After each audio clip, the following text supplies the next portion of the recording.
Good afternoon, everyone. This is Tony from her Homestead Skills, and it's been a little bit quiet around here because I've decided to take a little bit of a break. And today I decided to go to the flea market and see if I could find some nice cast iron, and I did.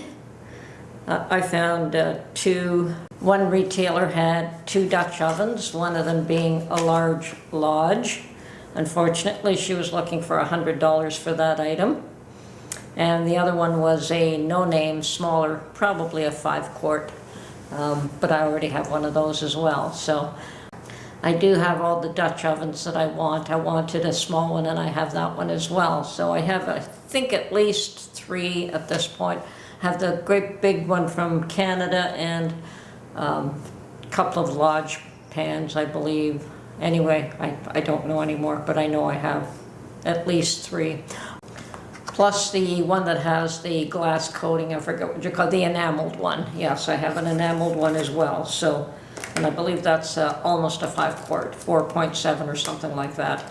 So yes, plenty of Dutch ovens here, so I passed on those. They were not the greatest deal. It looks like even the flea markets are catching on that cast iron is in demand, and they've raised their prices as well. So. Another one of the flea market retailers had a, I don't know what it's a unit about that size with, I think 6 little cup indents in it, and I don't know what that is used for. I don't have one of those. Let me see if I could find out what it is. Okay, my research has determined that they are used to make pancake puffs or some sort of pastry. And they always seem to have 5 little indents in them. Anyway, saw a couple of those from another retailer, and he wanted $45 for one and $50 for the other, and no special name brand that I could see, so like no special maker's marks. I don't think there were any at all, actually. And so once again I decided to pass. I'm sure I've seen those at a much better bargain than that. So, yeah, even the flea markets are starting to price the cast iron a little higher. And I also found a couple of skillets, and all of them being none that I wanted. So, none that I wanted, none that I needed, none that tickled my fancy and told me to take them home. So, and I stopped by one more retailer, and he also had one of those pastry puff things, pancake puff balls, whatever they are. So there were 3 of those at the flea market today. There were at least 6 or 7 skillets, none of them worthy of, they were all priced too high. And it's not as though I don't have a lot of skillets. I only look for something that's special right now, or that is a good deal. If it's a good deal, I'll pick it up even if I don't need it or want it. Or even if it's not a good brand name. If it's a good deal, it's worth taking home. Anyway, that was my day. I just kind of wandered around there. Then I wandered around other shops and looked at buying some jeans. I think I tried on about 1, 2, 3, 4, all kinds of pairs. Looking for something high-waisted these days, and in the end I didn't buy anything I wanted. Either they were too baggy or too tight, and neither one of those are pleasing to me.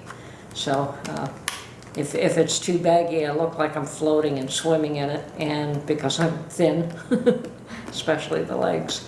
And if it's too tight, believe it or not, they have some that are too tight on my legs, and I can't stand it.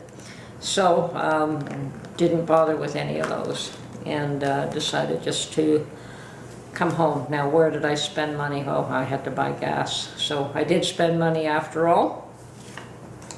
And when I got home, I got a notice about something at the post office. And so I went down to the post office, and the package that I was informed about was not there, so I had to clarify that with the person who sent it. But I had something else there, which was really nice. And Sue totally unexpected, but thank you very much. And it looks like it's a very useful item, and I think I will get lots of use out of this, since I don't have a dishwasher and I do wash all my mason jars by hand. So looks like a pretty useful tool. I think you did mention on one of my videos that you use this, and I had researched it on the internet and I'd posted a link to it. I'm glad I didn't buy it just yet, because I got this totally unexpected gift. So yes, I'm going to open it up and I will use it to wash my next mason jar. And yes, she has a lovely note with this too, so I'm not going to bother to read it, but I wanted to let you know, Sue, thank you very much. Totally unexpected, and it's a wonderful gift. Thank you. So that is my day. It's been fairly quiet. Maybe tomorrow will be more productive. I really should start canning up a few peaches and pears. Not many, but a few. So I probably will go out and look for some of those.